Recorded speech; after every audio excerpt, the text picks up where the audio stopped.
नमस्कार, आदाब, सत श्री अकाल, जय हिंद दोस्तों। आपका स्वागत है अफसल इंस्टीट्यूट में। मैं आज आपके लिए लेके आया हूँ क्लास 12th का एक शानदार सा चैप्टर दोस्तों, जिसका नाम है मूविंग चार्ज एंड मैग्नेटिज्म। तो आइए अब हम लोग इस चैप्टर का बात करेंगे। इसमें जितने सारे फॉर्मूले होंगे, सारे कॉन्सेप्ट, सब चीज इस वीडियो में बात कर रहे होंगे दोस्तों। चलिए चलते हैं अपने टॉपिक पे। एज यू नो दोस्तों, हम लोग नेक्स्ट पेज पे आते हैं तो क्या करते हैं, ताला तोड़ते हैं और इसे जादू से जूम कर लेते हैं। ये देखिए जूम हो गया है। आई होप आपको विजिबल होगा।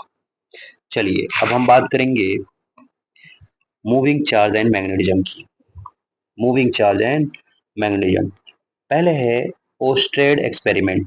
ये एक्सपेरिमेंट क्या क्या था, इसके बारे में हम लोग बात कर रहे होंगे। बेसिकली यही इस चैप्टर का जो है कोर पार्ट है दोस्तों। ऑब्जर्वेशन में उन्होंने क्या किया, a magnetic compass or magnetic needle shows deflection when placed near the current carrying wire। Basically एक वायर है, ऐसे ले लीजिए, इसमें करंट फ्लो कर रहा है। जब इसके पास एक निडल रखा गया है, एक निडल रखा गया तो वो डिफ्लेक्शन शो कर रहा था। वो डिफ्लेक्शन क्यों शो कर रहा था? क्योंकि उसमें मैग्नेटिज्म प्रॉपर्टी आ गई थी, इसलिए वो डिफ्लेक्शन शो कर रहा था। अब वो कितना कितना मैग्नेटिज्म की वैल्यू थी, वो हम आगे दूसरे एक्सपेरिमेंट से समझेंगे दोस्तों। पहले एक मिनट पेन को थोड़ा एडजस्ट कर लें, ठीक है। अब बात करते हैं magnetic compass is deflected due to the magnetic field. वो मैग्नेटिक कंपास जो डिफ्लेक्ट हो रहा था, किस वजह से डिफ्लेक्ट हो रहा था? क्योंकि वहां पे मैग्नेटिक फील्ड प्रेजेंट थी। So as a current carrying wire produce a magnetic field around it. इसलिए जो उस करंट कैरिंग वायर में क्या प्रोड्यूस हो गया था? Basically magnetic field. ये आपको पता होना चाहिए दोस्तों। चलिए आगे बात करते हैं। अब ये जो वहां पे मैग्नेटिक फील्ड डेवलप हुआ है, उसका डायरेक्शन कैसे निकालेंगे? बेसिकली हम उसका direction right hand thumb rule से निकालेंगे, ठीक है। बेसिकली यहाँ पे क्या करना है, जिस डायरेक्शन में थंब के डायरेक्शन में आपको क्या करना है, जो करंट का डायरेक्शन है वो वहां पे थंब रख दीजिएगा। कर्ल योर फिंगर, और उसे अपने जो फिंगर है उसे कर्ल करिए, और फिंगर प्रोड्यूस मैग्नेटिक फील्ड। अब जिस तरफ फिंगर जा रही है वही होगा आपका, वही जिस तरफ फिंगर जा रही है, जैसे अंदर जा रही है तो वो इनवर्ड होगा, और आउटवर्ड जा रहा है तो बाहर हो जाएगा, आउटवर्ड हो जाएगा। समझ गए? आई होप समझ गए होंगे।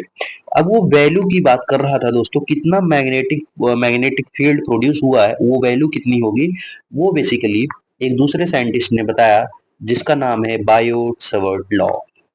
बेसिकली इनके जो एक कारनामों को हम लोग लॉ में कन्वर्ट कर दिए, उसी के बारे में बात करेंगे। Valid only for current carrying element. ये तभी वैलिड है जब करंट कैरिंग एलिमेंट रहेगा, तभी, ठीक है। अब बात करते हैं calculation of magnetic field and its direction due to the current element. Current element में कैसे करेंगे? बेसिकली एक वायर है, मान लीजिए यहाँ पे करंट फ्लो कर रहा है, तो इसमें करंट फ्लो करेगा तो इसमें मैग्नेटिक फील्ड डेवलप होगा, और मैग्नेटिक फील्ड का डायरेक्शन कुछ, मतलब कुछ डिस्टेंस पे मैग्नेटिक फील्ड रहेगा। वो डिस्टेंस मान लीजिए यहाँ से लेके वो आर डिस्टेंस है, ठीक है। और इस जो वायर है उसका लेंथ है एल, लेंथ है एल। अब मान लीजिए मैं एक यूनिट क्रॉस सेक्शन ले रहा हूँ, जो जिसका करंट है आई, और जिसमें जिसका लेंथ है डीएल, और उसमें मैग्नेटिक फील्ड निकालने की बात कर रहे हैं, तो छोटा सा मैग्नेटिक फील्ड, यहाँ से छोटा सा मैग्नेटिक फील्ड बराबर डी डी डीबी वेक्टर बराबर म्यू नॉट बॉर्न में 4 पाई आई ब्रैकेट में d l cross r upon में आर क्यूब। ये वेक्टर फॉर्म है। ये कैसा है दोस्तों? वेक्टर फॉर्म है। बेसिकली ये इंपॉर्टेंट है, लेकिन उतना नहीं। इसी से हम लोग आगे एक फॉर्मूला डिराइव करेंगे, वही इंपॉर्टेंट है, वो आपको याद करना होगा दोस्तों।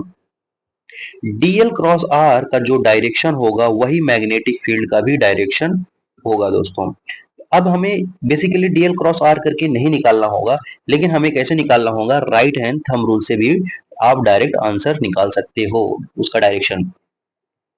स्केलर फॉर्म की बात करते हैं। मैग्नेटिक फील्ड जो होता है mu naught by 4 pi I d l sine theta पॉन में आर स्क्वायर। ये फॉर्मूला बहुत इंपॉर्टेंट है दोस्तों, याद कर लीजिए।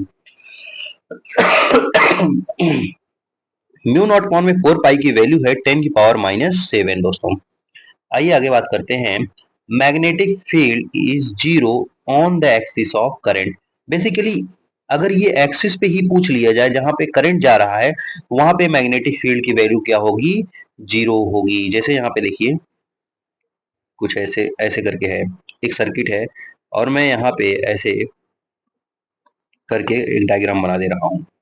ये सही से बना नहीं, एक मिनट, मैं यहीं पे आपको ऐसे, हाँ ऐसे, ठीक है, ये औसत यहाँ ऐसे जाएगा।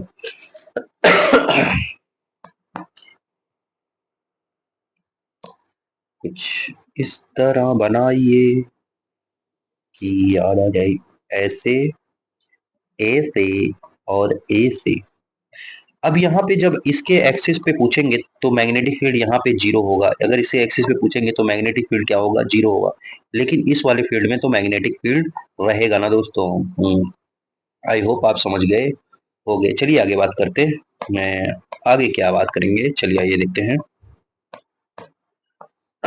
आगे क्या है, unit of magnetic field intensity. Magnetic field intensity का यूनिट क्या होगा, लेकिन एट यहाँ पे देखिए, at point P theta equal to zero sine theta equal to zero, at point Q, Q पे भी theta equal to 180 sine theta equal to one sine 180 equal to zero. तो यहाँ पे भी क्या होगा, मैग्नेटिक फील्ड जीरो होगा। आइए अब बात करते हैं unit of magnetic field intensity की। जैसे एक फॉर्मूला होता है दोस्तों, एफ बराबर आई बी एल, यहाँ मैग्नेटिक फील्ड बराबर हो जाता है न्यू फोर्स बराबर आई इंटू एल। तो यहाँ पे न्यूटन एम्पियर मीटर हो जाएगा, न्यूटन एम्पियर मीटर को हम बोलते हैं टेस्ला। ये सारी यूनिट इसका क्या है, टेस्ला, या इसे लिख सकते हैं वेबर पर मीटर स्क्वायर। वहां पे फाई जो होता है बी डॉट ए होता है, तो यहाँ बी ए करेंगे तो वेबर पर मीटर स्क्वायर, ये भी एक यूनिट है दोस्तों। टेस्ला निकोलस टेस्ला के नाम पे पड़ा है दोस्तों। आई होप समझ गए होंगे। चलिए आगे बात करते हैं। आगे क्या है, magnetic field due to the finite straight wire. Finite straight wire की वजह से क्या मैग्नेटिक फील्ड होगा, आइए देखते हैं।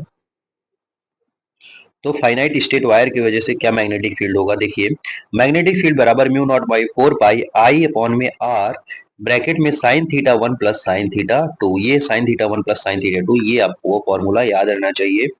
जब मान लीजिए बाई चांस इसका वैल्यू मान लीजिए जैसे सर्कल में पूछ लिया जाए, स्क्वायर में पूछ लिया जाए, ट्राइंगल में पूछ लिया जाए, सेंटर पे रख के, तो उसकी वैल्यू आपको निकालना आना चाहिए। तो जैसे यहाँ पे एक क्वेश्चन कराया गया है, magnetic field at a centre of coil bent in the form of square, square किसके फॉर्म में बेंट किया गया है, साइड इसका कितना है 2a दिया है। ये बेसिकली ये क्वेश्चन बहुत फेवरेट है, तो यहाँ पे मैंने लिख दिया है दोस्तों। तो यहाँ पे मैग्नेटिक फील्ड अभी हम लोग ने पढ़ के आया है, मान लीजिए एक साइड की वजह से निकाल रहे हैं, mu naught by 4 pi I by A sine theta 1 plus sine theta 2, sine theta 1 यहाँ से कितना हो जाएगा 45, ये भी कितना हो जाएगा दूसरा वाला 45, सॉरी ये वाला एंगल लेना है, ये वाला यहाँ से जो एक्सिस पे होगा ये वाला, इसका 45, ये भी क्या हो जाएगा 45, ठीक है। तो म्यू नॉट अपॉन में 4 pi I by A to upon में √2, जब इसे करेंगे तो मैग्नेटिक फील्ड की जो वैल्यू आएगी एक साइड की वजह से √2 म्यू नॉट में 4 पाई आई बाई ए आ जाएगी, ये एक साइड की वजह से हुआ। लेकिन ऐसे कितने साइड है, 4 साइड है, तो 4 इंटू इससे मल्टीप्लाई कर देंगे तो 4√2 म्यू नॉट में 4 पाई आई बाई ए हो जाएगा। आई होप यहाँ तक मैं क्लियर हो गया हूँगा, आपको समझा पा रहा हूँगा। अगर नहीं समझ में आया दोस्तों तो आप कमेंट करिएगा, हम उसे जरूर समझाने की कोशिश करेंगे। चलिए फिलहाल आगे बात करते हैं। For equilateral triangle eight a centre, मान लीजिए इक्विलेटरल ट्राइंगल है, उसके साइड में मैं बीच में एक सेंटर पे उसे पॉइंट रखा गया है और वहां से पूछा है कि आप इसमें मैग्नेटिक फील्ड निकालिए। तो मैग्नेटिक फील्ड बराबर होता है, हम लोग ने पढ़ा है mu naught point 4 pi I by A sine theta 1 plus sine theta 2। क्योंकि अभी एक साइड की वजह से निकाल रहे हैं तो mu naught by 4 pi I by A sine theta 1 यहाँ पे कितना होगा, ये 30 डिग्री, ये 90, ये तो कितना हो जाएगा 60। तो 2√3 अपॉन में 2 से 2 कट जाएगा तो म्यू नॉट बाई 4 पाई 2√3 √3, ठीक है। तो इसकी वैल्यू आ जाएगी 6 म्यू नॉट बाई 4 पाई आई, ठीक है। अब क्योंकि साइड क्या है 1 मीटर है, इसलिए म्यू नॉट बाई 4 पाई। अब इनसे इसे क्या करो 3 से मल्टीप्लाई कर दो, क्योंकि एक साइड वजह से इतना आया है तो 3 की साइड की वजह से कितना आ जाएगा 18 म्यू नॉट अपॉन में 4 पाई आई। समझ गए, साइड क्या है 1 है। चलिए आगे बात करते हैं, अब फॉर्मूले पे बात करेंगे। Magnetic field due to the straight wire of infinite, मान लीजिए एक इनफाइनाइट वायर है, बहुत लंबी वायर है, उसका जो है मैग्नेटिक फील्ड निकालना है तो उसका वैल्यू होगा म्यू नॉट अपॉन में 4 pi 2 I by R, 2 I by R. Magnetic field inversely proportional है डिस्टेंस के दोस्तों। अब magnetic field due to the straight wire of semi infinite, semi infinite मतलब एक आपके हाथ में है छोट मतलब, और एक जो है बहुत दूर से गया है, तो वहां पे सेमी इनफाइनाइट वैल्यू आ जाएगी। तो तब वहां पे मैग्नेटिक फील्ड कैसे निकालेंगे, mu naught by 4 pi I by r, I by are हो जाएगा दोस्तों। समझ गए, आई होप समझ गए होंगे। चलिए अब नेक्स्ट पेज पे चलते हैं। As you know next page पे आते हैं, क्या होगा हम लोग का, पहले ताला तोड़ेंगे जादू से वो भी, फिर इसके बाद इसे जूम कर देंगे। एज यू नो, समझ गए, इसमें क्या समझने वाली बात है। चलिए आगे बात करते हैं। बेसिकली दोस्तों यहाँ पे एक क्वेश्चन आया था कि मैग्नेटिक फील्ड बताइए 2019 में नीट में, ये जेई का भी क्वेश्चन था जो इसे रिपीट किया गया है। तो यहाँ पे एक वायर है, उसे कॉइल का उसे फोल्ड कर दिया जा रहा है इस स्ट्रक्चर में। तो यहाँ पे पूछा है कि जो एट पॉइंट ओ पे मैग्नेटिक फील्ड क्या होगा। तो जब आप निकालोगे तो मैग्नेटिक फील्ड वहां पे जीरो आएगा, क्योंकि for any angle theta net magnetic field क्या होगा, जीरो हो जाएगा दोस्तों। चलिए आई होप समझ गए होंगे। चलिए आगे बात करते हैं। Magnetic field at centre of circular coil current, मान लीजिए एक सर्कल है उसमें मैग्नेटिक फील्ड की वैल्यू क्या आएगी। सर्कुलर कॉइल है, एक मान लीजिए गोला सा वायर है, उसमें करंट दौड़ रहा है, तो उसमें मैग्नेटिक फील्ड की वैल्यू क्या होगी, आइए देखते हैं। बेसिकली रेडियस आर है, करंट आई दौड़ रहा है, तो इसमें magnetic field at centre mu naught on में 2 आई बाई आर होता है, म्यू नॉट में 2 आई बाई आर। या इसे ऐसे भी लिख सकते हैं mu naught point 4 pi 2 pi I by r से, ये भी लिख सकते हैं। अगर मान लीजिए 4 पाई के टर्म में ही याद करना है, ऊपर 2 पाई से मल्टीप्लाई कर दीजिए, इंटू आई बाई आर कर देंगे तो आ जाएगा। मान लीजिए कई सारे मतलब ये अभी एक लूप था, कई सारे लूप हो, एन नंबर ऑफ लूप हो, तब वहां पे मैग्नेटिक फील्ड की वैल्यू क्या होगी, आइए बात करते हैं दोस्तों। फिलहाल magnetic field at centre n mu naught upon में 2 आई बाई आर। समझ गए, आई होप समझ गया होगा।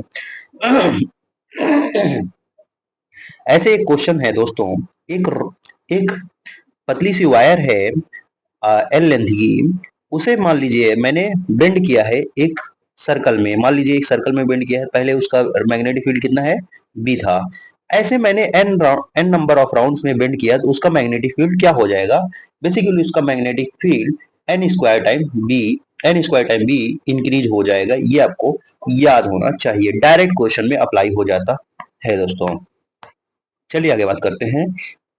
Magnetic field at centre of semi circular loop की बात करते हैं।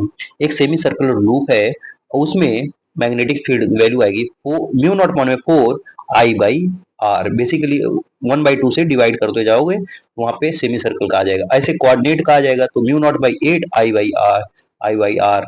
समझ गए, आई होप समझ गए होंगे। अब आइए तो बात करते हैं मैग्नेटिक फील्ड एट आर की वजह से, सर्कुलर आर की वजह से मैग्नेटिक फील्ड क्या होगा एट सेंटर पे, म्यू नॉट अपॉन में 4 pi I by are into theta, ये होगा आर की वजह से दोस्तों। समझ गए, आई होप समझ गए होंगे। आइए नोट पॉइंट की बात करते हैं। नोट पॉइंट एक क्वेश्चन के तौर पे है दोस्तों, एक सेमी सर्कुलर क्वाइल है, यहाँ पे इसका रेडियस ए है और आउटर वाले का रेडियस बी है, यहाँ पे क्या होगा जीरो हो जाएगा, यहाँ पे जीरो हो जाएगा, तो नेट मैग्नेटिक फील्ड निकल आएगा म्यू नॉट पॉन में 4 I 1 minus a minus 1 by B. और कैसा रहेगा, जो छोटे वाले का डायरेक्शन होगा, क्योंकि डायरेक्शन जितना कम डिस्टेंस उतना ज्यादा वैल्यू, तो ज्यादा वाले का होगा तो डायरेक्शन ज्यादा वाले का आएगा, दैट इज आउटसाइड आ जाएगा। समझ गए, निकाल लीजिएगा। चलिए आगे बात करते हैं। आगे ऐसे इसी में दिया है, मान लीजिए एक सर्कुलर आर्क की वजह से, तब वहां पे म्यू नॉट माने 4 पाई आई इंटू अल्फा, मान लीजिए यहाँ पे अल्फा दिया रहेगा, तब I into alpha 1 by A minus 1 by B, और डायरेक्शन छोटे वाले की वजह से होगा, दैट इज आउटवर्ड। समझ गए? आई होप समझ गए। ओके, चलिए आगे बात करते हैं। Magnetic field on the axis of circular centre loop की बात करते हैं बेसिकली। एक मान लीजिए एक सर्कुलर सेंटर ऐसे रिंग है, सर्कुलर सेंटर रिंग है या रिंग है, और इसके पॉइंट है कुछ यहाँ पे, और यहाँ से इसका डिस्टेंस जो है ये कितना है, बेसिकली मान लीजिए एक्स है, और इसका जो रेडियस है, इसका यहाँ से जो रेडियस है वो कितना है, वो बेसिकली आर ले लीजिए, आर। तो यहाँ से यहाँ का डिस्टेंस हो जाएगा अंडर रूट में आर स्क्वायर छोट प्लस में एक्स स्क्वायर हो जाएगा बाय द पाइथागोरस थ्योरम। तो यहाँ पे मैग्नेटिक फील्ड जो आएगी इस पॉइंट पे, मान लीजिए पॉइंट एट पी पे, तो वहां पे आएगी म्यू नॉट अपॉन में mu naught I r square upon में 2 r square plus x square bracket में 3/2 होता है। ठीक है, ब्रैकेट में क्या होता है, 3/2 हो जाएगा। ये फॉर्मूला आपको याद होना चाहिए। ठीक है, मान लीजिए अब इसी में पूछ लिया जाए मैग्नेटिक फील्ड एट सेंटर, मान लीजिए ये पॉइंट ऐसे मूव करते करते करते करते सेंटर पे आ जाए, ओ पॉइंट पे आ जाए, मैग्नेटिक फील्ड एट सेंटर और magnetic field ratio of magnetic centre and at point P, तो इसका रेशियो आएगा बेसिकली 2√2/1, 2√2/1, ये आपको याद होना चाहिए, डायरेक्ट क्वेश्चन में अप्लाई हो जाएगा दोस्तों। चलिए आगे बात करते हैं। Point at which magnetic field is maximum, किस पॉइंट पे मैग्नेटिक फील्ड मैक्सिमम होगा? मैक्सिमम मैग्नेटिक फील्ड के लिए एक्स के वैल्यू क्या होना चाहिए, 0 एट अ सेंटर पे। अभी ये रिंग की बात ही कर रहे हैं। मैग्नेटिक फील्ड मैक्सिमम क्या होगा, म्यू नॉट अपॉन में 2 I/R, that is magnetic field 0 if magnetic field 0 कब होगा, जब x इक्वल टू इनफाइनाइट होगा, तब मैग्नेटिक फील्ड क्या होगा, 0 होगा दोस्तों। समझ गए? इसका ग्राफ कुछ ये वाला ग्राफ आएगा दोस्तों, ये आपको याद होना चाहिए। पहले इंक्रीज कर रहा है, एट सेंटर पे जाएगा तो मैक्सिमम हो जाएगा, फिर डिक्रीज करेगा। समझ गए? आई होप समझ गए हो गए दोस्तों। चलिए आगे बात करते हैं। अब हम बात करेंगे एम्पियर सर्किटल लॉ की। एक नया टॉपिक जिसका नाम है ampere circuital law. Suppose we have to find magnetic field to a current in a I coming out of a plane paper at a point P। तब यहाँ पे मैग्नेटिक एक सर्कुलर क्वाइल है, उसमें मैग्नेटिक फील्ड निकालना है, तो integral integral B dot D L बराबर mu naught into I. Inside जो इन साइड में करंट होगा उसी की वैल्यू लेंगे, आउटसाइड में नहीं लेंगे। ये कौन बताता है, एम्पियर सर्किटल लॉ दोस्तों। समझ गए? आई होप समझ गए होंगे। चलिए आगे बात करते हैं। Sign of current, ampere's loop, choose loop directions clockwise and anti clockwise. ठीक है, अब कैसे करना है, कर योर फिंगर, और इसका डायरेक्शन कैसे निकालना, कर योर फिंगर राइट हैंड की जो फिंगर है उसे कर्ल करिए अलोंग द लूप डायरेक्शन। जैसे मान लीजिए एक लूप है, यहाँ पे मैंने ऐसे दिया है, तो उसको आप जिस डायरेक्शन में है उसको अपना जो फिंगर्स हैं चारों वो से कर्ल करिए, जो थंब का जिस तरफ थंब आएगा डायरेक्शन, वही क्या देगा, डायरेक्शन ऑफ करंट देगा। समझ गए? मान लीजिए एक लूप है, वहां पे मैग्नेटिक फील्ड की वैल्यू दिया है, मान लीजिए मैग्नेटिक फील्ड है, अब इसमें करंट का डायरेक्शन पूछ रहा है, तो करंट कैसे निकालेंगे, इसको आप फिंगर को कर्ल करिए और जहां पे थंब की डायरेक्शन होगा वही आपका क्या होगा, मैग्नेटिक फील्ड का डायरेक्शन होगा दोस्तों। आई होप समझ गए हो गए। इट इज यूजफुल व्हेन, ये यूजफुल होगा तब, when magnetic field is constant and over the whole path of magnetic field is easily to be calculated, and different point of the path और magnetic field is zero on the path दोस्तों। ये तब होगा जब magnetic field path पे क्या होगा, zero होगा, तभी ये यूजफुल होगा। आई होप समझ गए होगे दोस्तों। चलिए आगे बात करते हैं। आगे नेक्स्ट पेज पे चलते हैं। इसे क्या करेंगे, ताला को तोड़ेंगे, और इसे जादू से जूम कर लेंगे एज यू नो। चलिए सेकंड पॉइंट क्या कह रहा है, along the whole path magnetic field is either the tangential or to the path perpendicular to the b dot dl बराबर थीटा इक्वल टू 0 180 डिग्री हो या 90 डिग्री हो सकता है। अब बात करते हैं magnetic field due to the infinite straight wire की वजह से कैसे निकाले थे। जैसे वहां पे mu naught magnetic field mu naught by 4 pi 2 Y by R आया था, तब यहाँ पे कैसे आएगा। Magnetic field tangential magnetic field tangential and constant at a to L, तो इंटीग्रेट डॉट डी करेंगे तो यहाँ पे भी वही वैल्यू आएगा जो वहां पे आया था, म्यू नॉट में 4 पाई 2 वाई बाई आर आ जाएगा। समझ गए, सभी के लिए वैसे ही वही सेम वैल्यू आएगी। अब हम बात करेंगे magnetic field due to the hollow cylinder wires. Hollow cylinder है उसकी, मान लीजिए हॉलो सिलेंडर वायर है, उसकी वजह से मैग्नेटिक फील्ड कैसे निकालेंगे।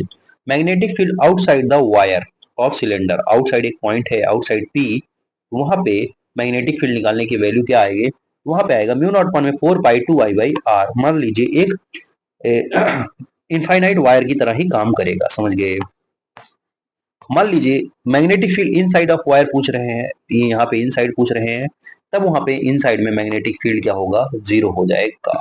और सरफेस पे क्या रहेगा, कांस्टेंट रहेगा, that is mu naught pi 4 pi 2 I by are हो जाएगा। ठीक है, अब इसका जो ग्राफ बन के आएगा कुछ ये वाला ग्राफ होगा। Magnetic field R inversely relation, यहाँ इन साइड में 0 है और आउट साइड में जो है कैसा है, इनवर्सली रिलेशन होगा। समझ गए, आई होप समझ गए होंगे। चलिए आगे बात करते हैं। Magnetic field due to the solid cylinder wire, solid cylinder wire की वजह से अब क्या होगा, या current carrying uniformly distributed cross section पे, आइए देखते हैं अब वहां पे क्या होगा। बेसिकली यहाँ पे करंट डेंसिटी की बात करते हैं, करंट पर unit area cross section area J बराबर आई बाई ए होता है। ठीक है, करंट डेंसिटी हम पिछले चैप्टर में पढ़ा के आए हैं। चलिए आगे बात करते हैं।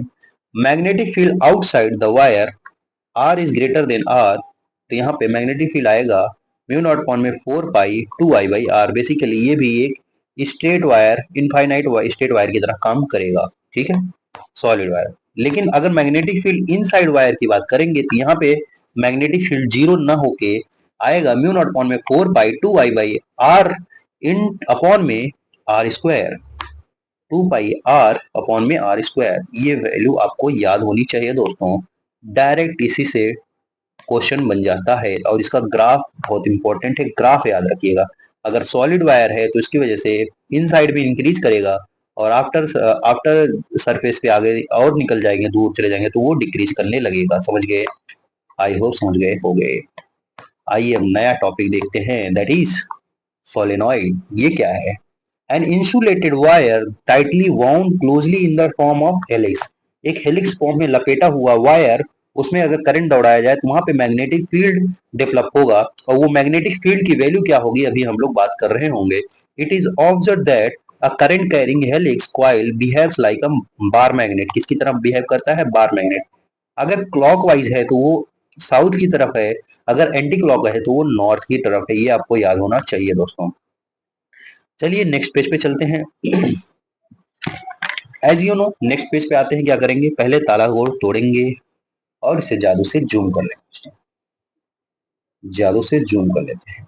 ठीक है, अब हम बात करेंगे अपने टॉपिक की, that is magnetic field line of a solenoid. एक सोलेनॉइड है उसकी वजह से क्या होगा। So for ideal solenoid, I is much greater than R. Magnetic field inside of solenoid is uniform outside, that is 0.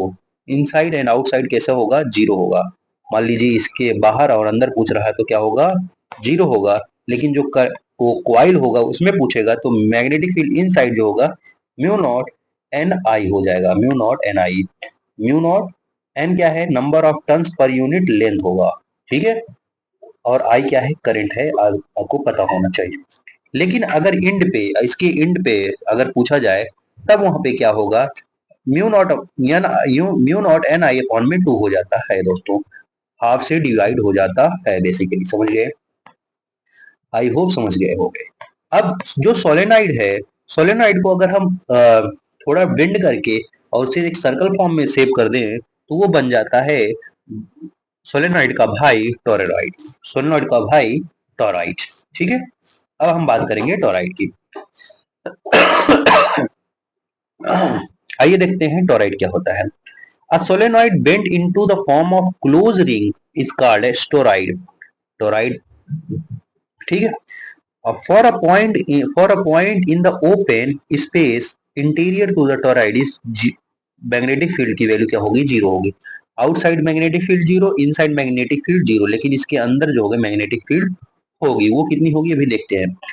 For point open space exterior to the toroid that is magnetic field कितना आएगी, zero आ जाएगी, अभी तो बात करें हैं। ठीक है, अब हम बात करेंगे किसकी, for point inside of toroid. Inside of toroid में क्या होगा वैल्यू, आइए देखते हैं। यहाँ पे लिखा है इनसाइड में जब करेंगे, इनसाइड में तो आएगा म्यू नॉट अपॉन में 2 पाई एन आई अपॉन में आर एवरेज। आर एवरेज क्या है, A plus B by two, A plus B by two का ए क्या है, छोटे वाले का रेडियस यहाँ से जैसे समझ लीजिए, यहाँ से सेंटर से ये ए वाला और बाहर वाला रेडियस बी है, A plus B by to, ये आर एवरेज हो जाएगा। समझ गए, आई होप समझ गए हो गए। चलिए आगे बात करते हैं।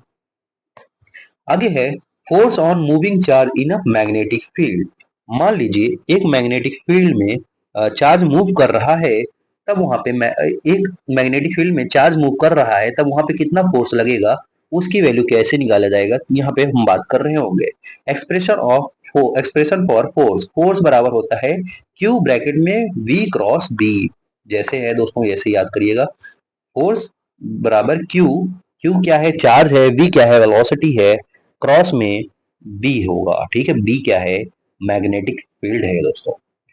और यहाँ पे दोस्तों theta angle between the B cross B and B के बीच में है। एफ जो है परपेंडिकुलर होना चाहिए वी के, एफ जो है परपेंडिकुलर होना चाहिए वी के, और एसिलरेशन जो होता है परपेंडिकुलर होना चाहिए वी के, और एसिलरेशन भी परपेंडिकुलर होना चाहिए बी के। ये इंपॉर्टेंट पॉइंट है, ये याद रहना चाहिए दोस्तों। आगे बात करते हैं, स्पेशल केस क्या है। अगर वेलोसिटी जीरो है, वेलोसिटी क्या है, जीरो है, रेस्ट पे है, तो रेस्ट पे है चार, तो फोर्स भी क्या होगा, जीरो होगा, ये याद आना चाहिए। अगर थीटा बराबर जीरो है, थीटा बराबर जीरो 180 डिग्री है, तो वहां पे भी फोर्स क्या होगा, जीरो होगा। ठीक है, तो एफ, क्योंकि एफ बराबर क्यू बी साइन थीटा, जब क्रॉस प्रोडक्ट हटाएंगे तो क्या आ जाएगा, एफ बराबर Q B V sine theta हो जाएगा। बेसिकली समझ गए, आई होप समझ गए होगा। चलिए आगे बात करते हैं, डायरेक्शन ऑफ फोर्स की बात करते हैं। किसकी बात करेंगे, डायरेक्शन ऑफ फोर्स। अब डायरेक्शन ऑफ फोर्स कैसे दिया, बेसिकली ये फ्लेमिंग्स लेफ्ट हैंड रूल से दिया जाता है, जो कि फोर फिंगर जो होती है हमारी, वो मैग्नेटिक फील्ड बताती है, मिडिल फिंगर जो होती है वो करंट डायरेक्शन, और थंब जो है वो हमें बताता है फोर्स का। लेकिन हम फ्लेमिंग्स लेफ्ट हैंड रूल यहाँ पे भी अप्लाई नहीं करेंगे, हम अपने एक ही हाथ का यूज करेंगे, that is right hand palm rule. अभी यहाँ पे क्या आएगा, राइट हैंड पाम रूल। जो फिंगर है, फिंगर एक्सेप्ट थंब, थंब को छोड़ के जो फिंगर है वो क्या है, मैग्नेटिक फील्ड मान लीजिए, और जो थंब है वो मान लीजिए करंट, और जो पाम है, जो पाम है हमारा हथेली है, वो जो होगा फोर्स का डायरेक्शन बताएगा। समझ गए, in negative in negative charge F को पहले हम पॉजिटिव चार्ज, अगर मान लीजिए नेगेटिव चार्ज दे दिया गया है, मान लीजिए इलेक्ट्रॉन दे दिया गया है, उसको हम पॉजिटिव चार्ज मान के करेंगे, लेकिन फिर जब डायरेक्शन आ जाएगा तब उसको उल्टा कर देंगे। मान लीजिए नॉर्थ आया तो उसको हम क्या कर देंगे, साउथ कर देंगे, अगर ईस्ट आया तो उसे हम क्या कर देंगे, वेस्ट कर देंगे। समझ गए, आई होप समझ गए हो गए। चलिए आगे बात करते हैं, work done by the magnetic force on moving charge. जब चार्ज मूव कर रहा है तो उस पे फोर्स लग रहा है, अब फोर्स जहां लग रहा है तो वहां पे वर्क भी होगा। आइए वर्क की बात करते हैं। एफ वर्क बराबर होता है एफ डॉट डी एक्स, तो डी एफ जो है परपेंडिकुलर है एक्स के, तो जो यहाँ पे आएगा वो वर्क बराबर जीरो हो जाएगा। No work done by the magnetic field on moving force, on moving charge, sorry. I hope यहाँ तक समझ में आ गया होगा। चलिए आगे बात करते हैं। आगे क्या करेंगे, ताला को तोड़ेंगे और इसे जादू से जूम कर देंगे। ठीक है, आई होप विजुअल होगा। चलिए देखते हैं, वर्क एनर्जी थ्योरम। जब हम वर्क एनर्जी पावर की बात कर रहे थे, वहां पे वर्क एनर्जी थ्योरम भी पढ़े थे दोस्तों। तो वर्क वर्क डन बराबर change in kinetic energy, that is kinetic energy final minus kinetic energy initial. क्योंकि वर्क जीरो है तो काइनेटिक एनर्जी फाइनल बराबर काइनेटिक एनर्जी इनिशियल के आ जाएगा। There is no change in kinetic energy on moving a charge in a magnetic field. Magnetic field में जब charge को मूव कराएंगे तो वहां पे कोई चेंज इन काइनेटिक एनर्जी नहीं होगा। काइनेटिक एनर्जी क्या होगा, कांस्टेंट होगा दोस्तों। आई होप समझ गए होंगे। चलिए आगे बात करते हैं एक नए टॉपिक की, दैट इज लॉरेंज फोर्स। किसकी फोर्स, लॉरेंज फोर्स की बात करते हैं दोस्तों, ठीक है। The combination of electric and magnetic force is known as Lorentz force. जब इलेक्ट्रिक फोर्स और मैग्नेटिक फोर्स का कॉम्बिनेशन करेंगे तो वो आएगा लॉरेंज फोर्स। क्योंकि इलेक्ट्रिक फोर्स वैल्यू आएगी Q into E, magnetic force की वैल्यू वी क्रॉस बी। तब यहाँ पे जब करेंगे तो Q E plus Q we cross B, तब जो आएगा दोस्तों यही होता है लॉरेंज फोर्स। ये जो वैल्यू आएगी लॉरेंज फोर्स है, ठीक है। अब मान लीजिए एक केस ऐसा आ गया जहां पे इलेक्ट्रिक फील्ड फोर्स बराबर मैग्नेटिक फील्ड फोर्स आ गया, तब वहां पे इलेक्ट्रिक फोर्स बराबर मैग्नेटिक फील्ड आएगा, तो वहां पे मैग्नेटिक फोर्स की वैल्यू होती है क्यू वी बी, और electric force Q E, Q से क्यू कट जाएगा, तो यहाँ पे वेलोसिटी सेलेक्टर आता है v बराबर ई by B.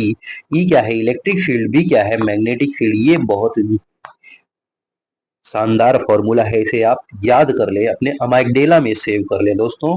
That is v बराबर ई बाई बी होता है दोस्तों। आई होप समझ गए होंगे। चलिए आगे बात करते हैं, moving charge particle in a magnetic field.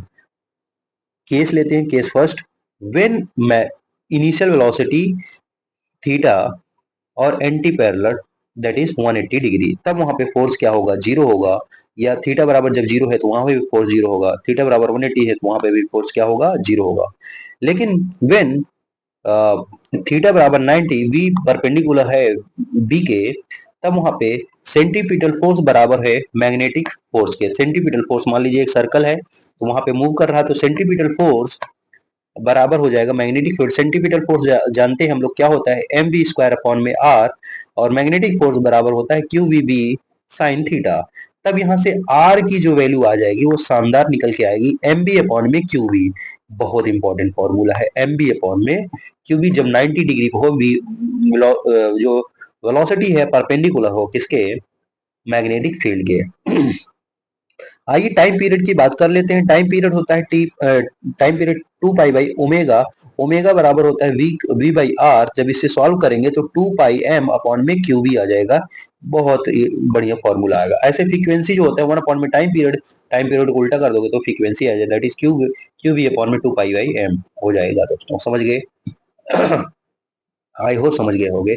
Are in terms of linear momentum. अब हम लीनियर मोमेंटम की बात कर लेते हैं। जैसे आर बराबर M B by Q B बात की है, तो एम एम इंटू वी को हम लिख सकते हैं मोमेंटम, आर बराबर पी बाई क्यू बी। और मोमेंटम को लिख सकते हैं अंडर रूट एम के ई बाई क्यू बी, ये भी लिख सकते हैं। तो ये आपको याद होना चाहिए दोस्तों। R in terms of accelerated voltage. Accelerated voltage कैसे लिख सकते हैं, जैसे दोस्तों हम वोल्टेज बराबर पढ़े थे वर्क अपॉन में चार्ज, तो यहाँ पे वर्क बराबर क्या हो जाएगा, V Q by V, sorry, वो वोल्टेज बराबर हम लोग इलेक्ट्रिक फील्ड में पढ़े थे वर्क अपॉन में चार्ज। तो वहां पे वर्क बराबर, यहाँ पे वर्क बराबर क्या हो जाएगा, क्यू इंटू वी हो जाएगा, ठीक है।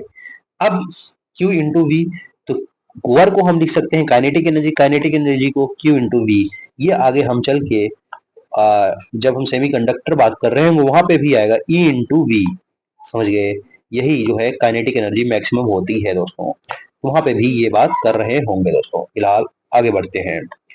यहाँ पे आर बराबर under root 2 M Q into V voltage है, अपॉन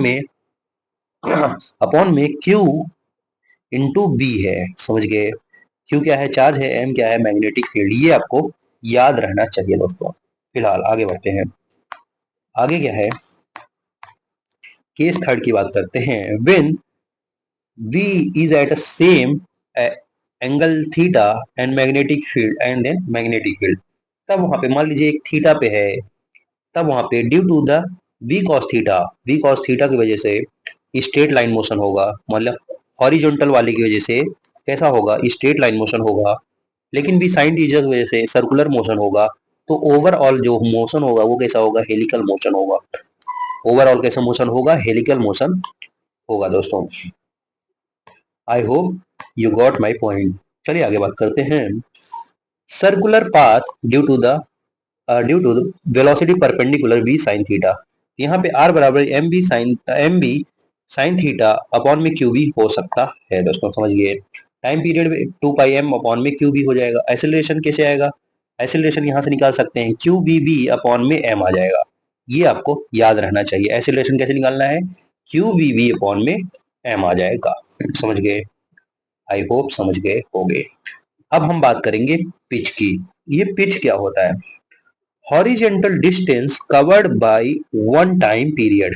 बेसिकली जो हॉरिजेंटल डिस्टेंस होता है एक टाइम पीरियड में जो डिस्टेंस कवर किया गया है उसी को बोलते हैं पिच। जितने देर में एक चक्कर घूमा उतनी देर में कितना आगे बढ़ा वही होता है पिच। पिच बराबर होता है यू यू एक्स वाले कंपोनेंट इनटू टी। तो यहाँ पे जो पिच है ये एक्स क्या है, पिच।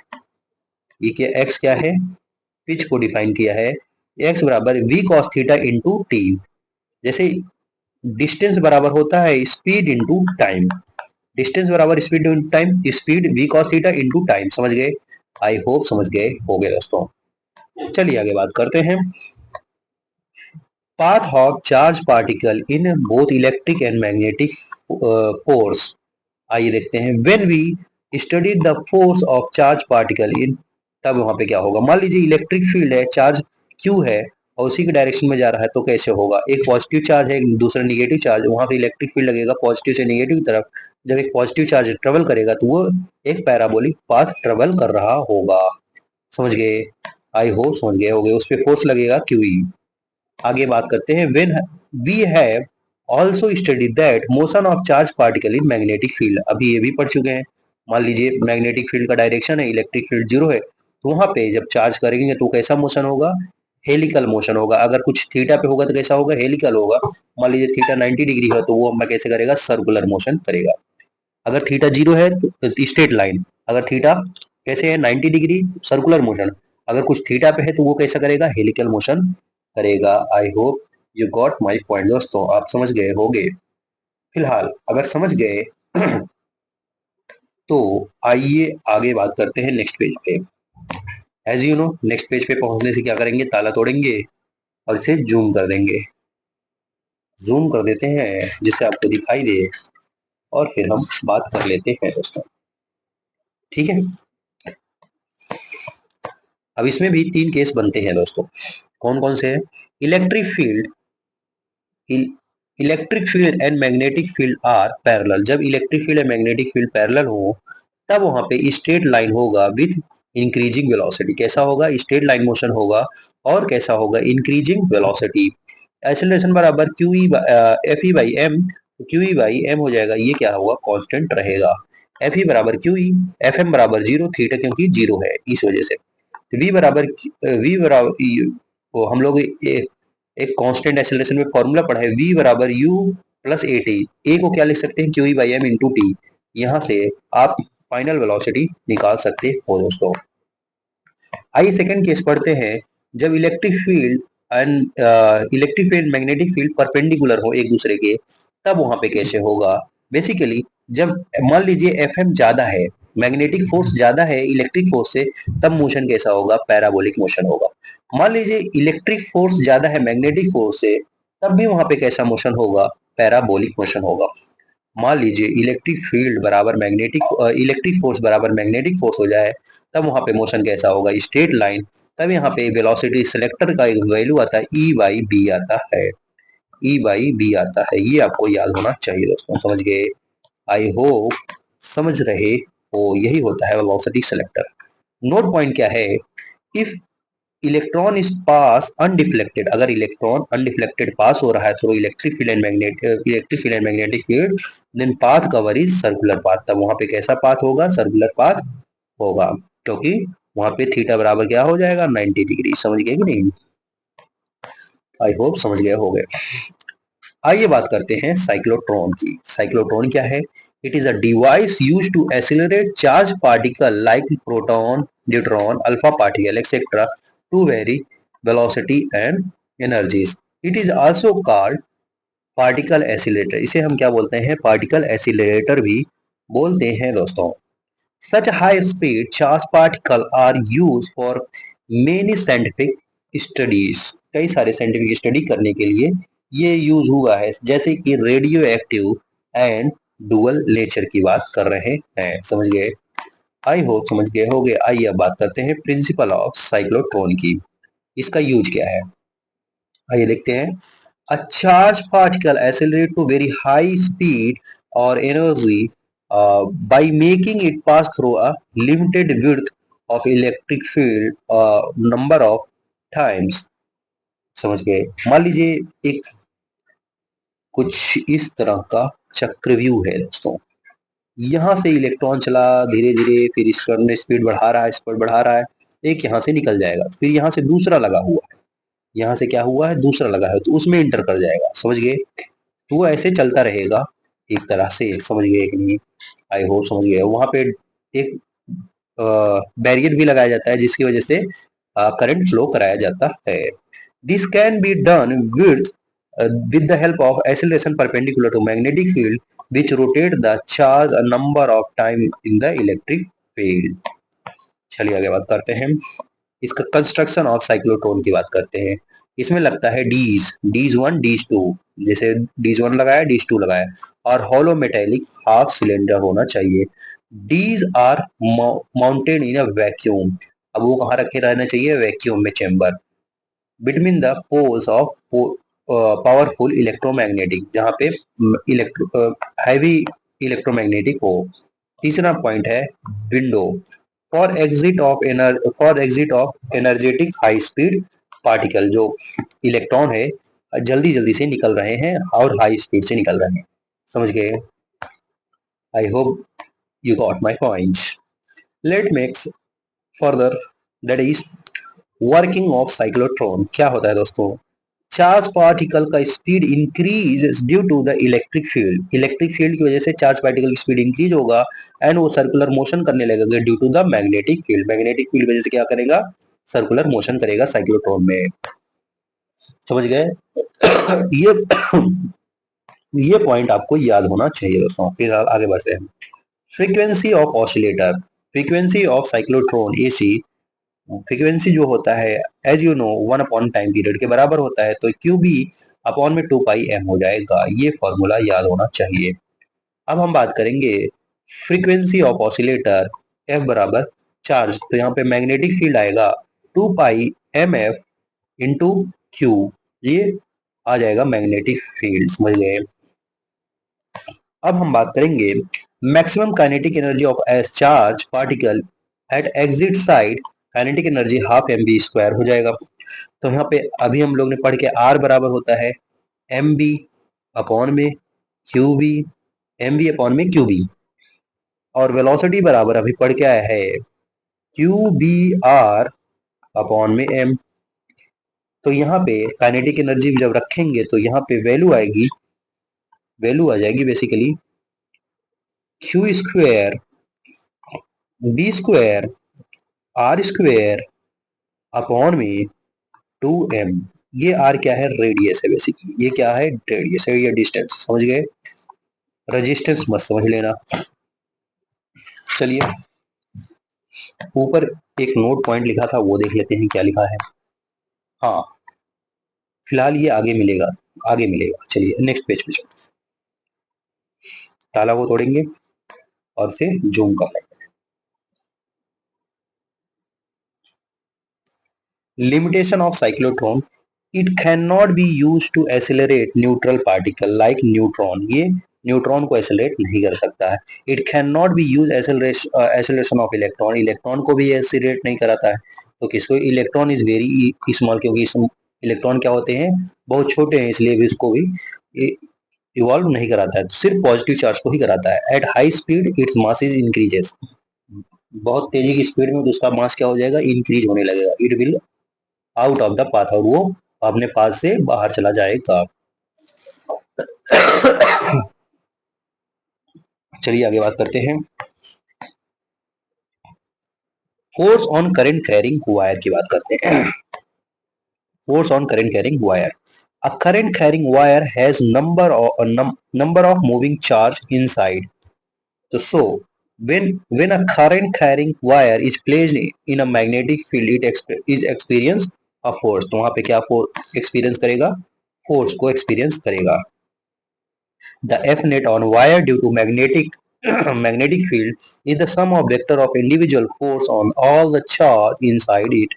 That is, वहां पे वैल्यू आएगा F बराबर I L क्रॉस बी, या इसे लिख सकते हैं I B L sine theta, या इसे बिल से भी याद कर सकते हैं बी आई एल, बी से मैग्नेटिक फील्ड, आई से करंट, एल से हो गया लेंथ दोस्तों उसका। तो यहाँ से क्या बिल, बिल जो बिजली का बिल देते हो बिल, समझ गए, आई होप समझ गए होगे। डायरेक्शन की बात करते हैं, राइट हैंड पाम रूल से हम निकालेंगे, फ्लेमिंग लेफ्ट हैंड रूल से भी निकाल सकते हो, लेकिन हम राइट हैंड पाम रूल से यूज करेंगे। कैसे निकालेंगे आइए बताते हैं।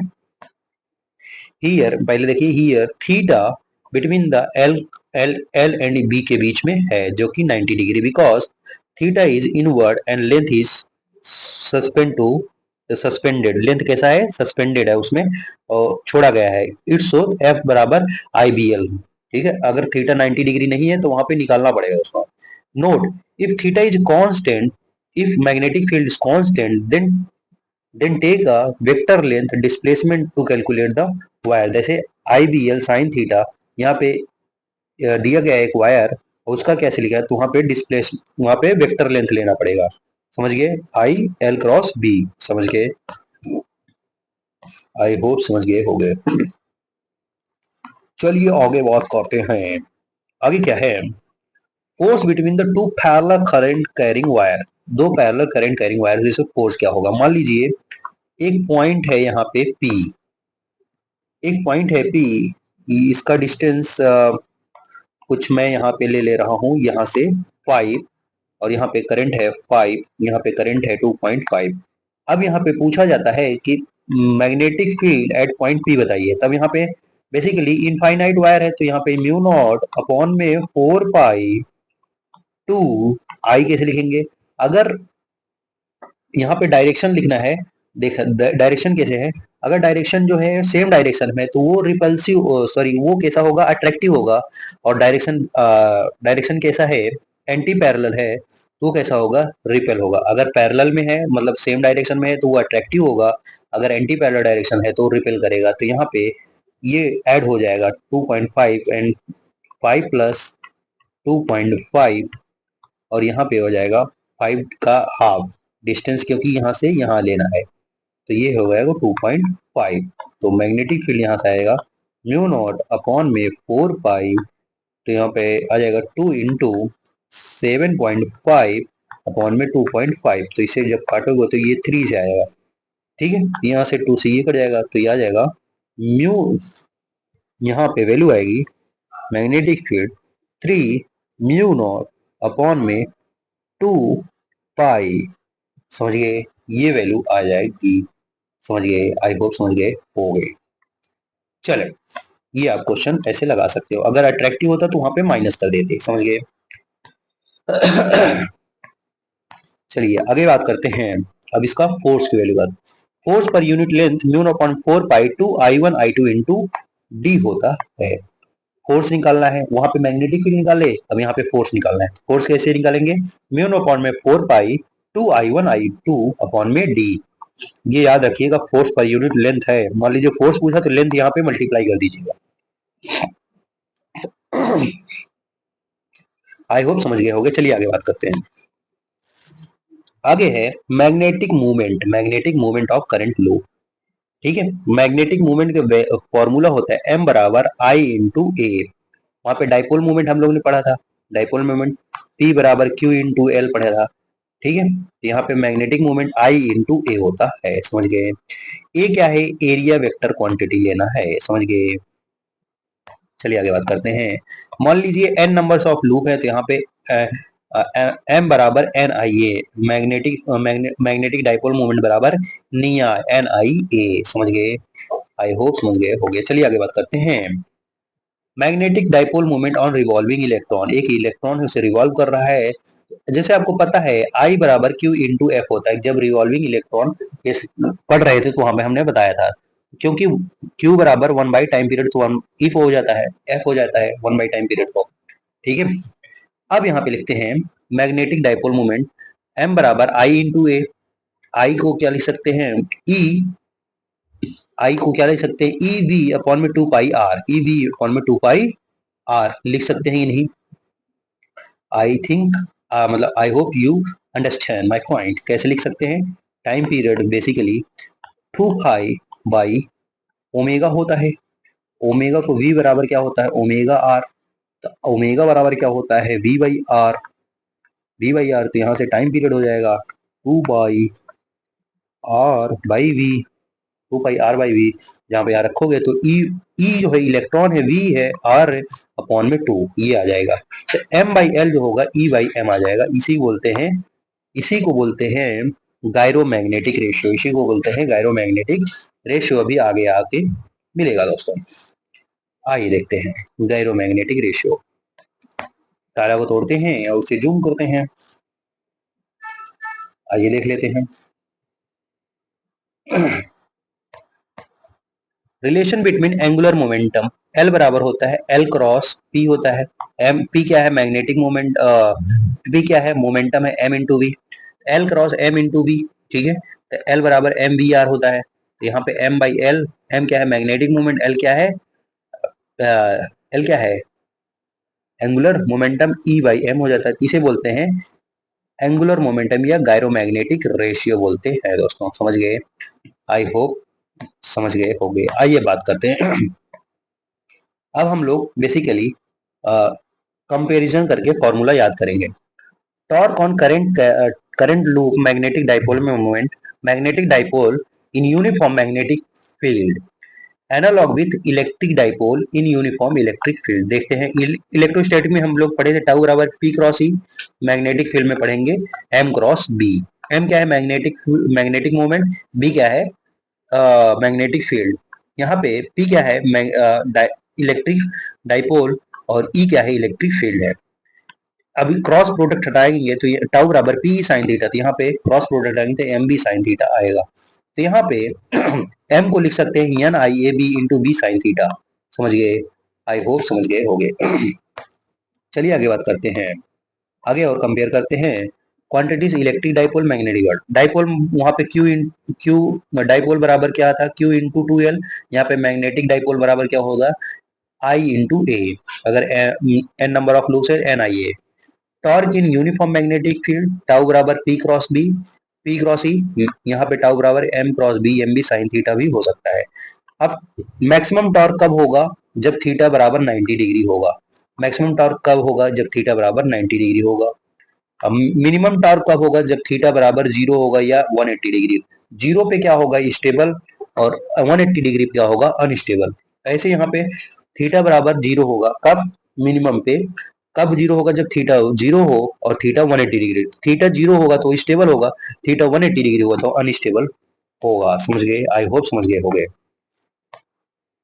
आगे बात करते हैं potential energy of magnetic dipole in uniform magnetic field, electric dipole magnetic dipole. U बराबर वहां पे पढ़े थे पोटेंशियल एनर्जी बराबर माइनस पीई या माइनस पीई कॉस थीटा, यहाँ पे हम पढ़ेंगे पोटेंशियल एनर्जी बराबर माइनस एम बी या minus M B cos theta.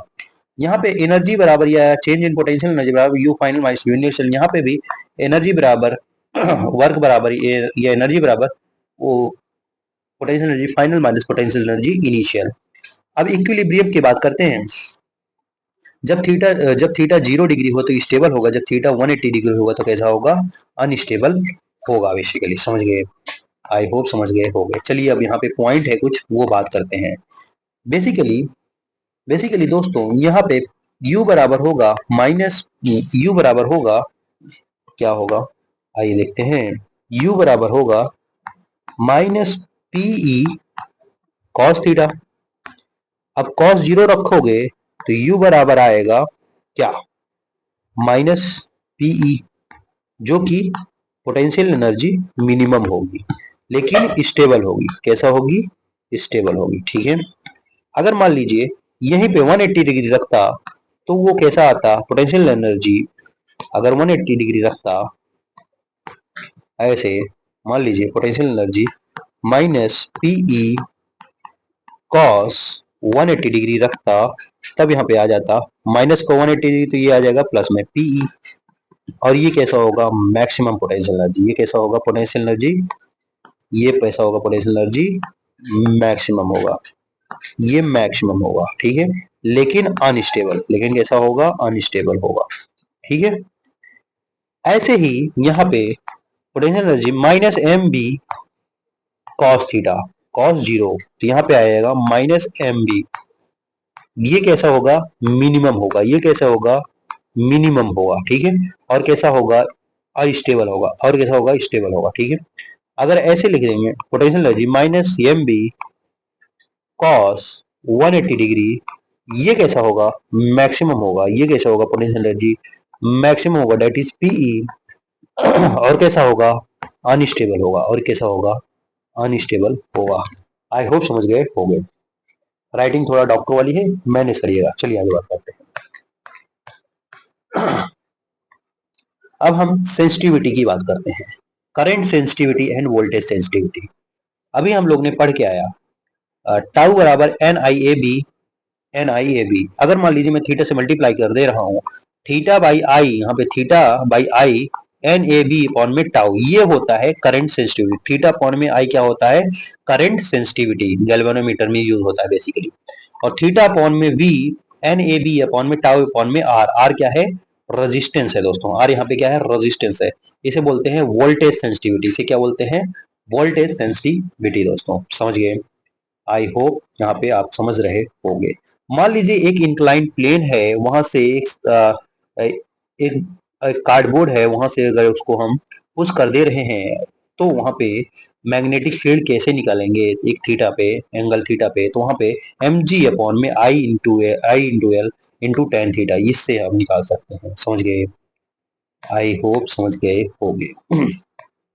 बाकी आप डायरेक्शन मतलब अगर पैरेलल है, सेम डायरेक्शन है, तो वहां पे एक्स की वैल्यू कितना हो, जहां पे मैग्नेटिक फील्ड बराबर हो, एक्स बराबर D L I two upon में आई वन प्लस वन, ये रख देना, और यहाँ पे आपका डिस्टेंस की आ जाएगा।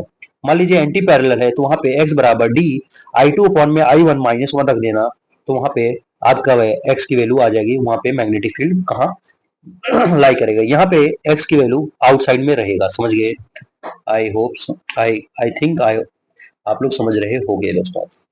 ऐसा मैं मान के चल रहा हूँ, आपके दिमाग में जा रहा होगा फॉर्मूला। बाकी रिवीजन सीरीज है, आप इसे खुद से रिवीजन ज्यादा करेंगे वो आपको ज्यादा याद होगा, बार बार लिख के रिवीजन करेंगे तो याद होगा, ठीक है। A moving charge will A moving charge will gain kinetic energy in electric field while magnetic field remain constant. Two parallel long wire contains same current I and force. If the current is double, then force will be कैसे होगा, force भी double हो जाएगा, that is F बराबर mu naught point four pi two I one I two upon में R, ये वाला formula रख देना, आ जाएगा। चलिए नेक्स्ट पेज पे चलते हैं, ताला को तोड़ते हैं और समझाने की कोशिश करते हैं दोस्तों। देखिए बढ़िया पॉइंट है, ये देख लीजिए। अगर मान लीजिए velocity velocity component velocity component perpendicular हो मैग्नेटिक फील्ड कंपोनेंट के, तब वहां पे कैसा होगा, सर्कुलर मोशन होगा। अगर वेलोसिटी कंपोनेंट मान लीजिए हॉरिजेंटल वाला कंपोनेंट, वो कैसा होगा, पैरेलल होए, तो वहां पे कैसा होगा, स्ट्रेट लाइन मोशन होगा। ये तो मैं वहां पे बता दिया। क्यू ई बराबर काइनेटिक एनर्जी बराबर क्यू वी, काइनेटिक एनर्जी बराबर क्यू वी, ये मैक्सिमम होता है, कहाँ पढ़ेंगे, सेमीकंडक्टर में पढ़ेंगे, ठीक है। काइनेटिक एनर्जी बराबर हम लिख सकते हैं हाफ एम वी स्क्वायर, और यहाँ पे ई वी, तो यहाँ पे E by M, Q by M जो वैल्यू आएगी, half V square by V. V क्या है, वी स्क्वायर क्या है, वेलोसिटी, और वी क्या है, पोटेंशियल होगा दोस्तों। ये याद रखिएगा, डायरेक्ट क्वेश्चन में अप्लाई हो जाता है, ठीक है। अब दोस्तों यहाँ पे एक क्वेश्चन है, जैसे यहाँ पे आप देख पा रहे हो, एक सर्कुलर क्वाइल इस तरह से है, उसमें करंट ऐसे जा रहा है, और एक सर्कुलर एस क्वाइल ऐसे है, यहाँ पे करंट टू आई जा रहा है। तो यहाँ पे नेट करंट पूछा था, तो यहाँ पे net current eight a centre निकालना है, सेंटर मान लीजिए ओ है, तो यहाँ पे net current eight magnetic sorry net magnetic field at centre निकालना है, तो वहां पे नेट मैग्नेटिक फील्ड वैल्यू आएगी √5 म्यू नॉट I/2R, ये आ जाता है। आई होप आपको यहाँ तक समझ में आ गया होगा। बाकी कोई डाउट हो तो आप कमेंट करिएगा, मैं उसे एक्सप्लेन करने की कोशिश करूंगा। अब यहाँ तक आ गए हो तो लास्ट में प्यारा प्यारा सा थैंक यू लेते ही जाओ।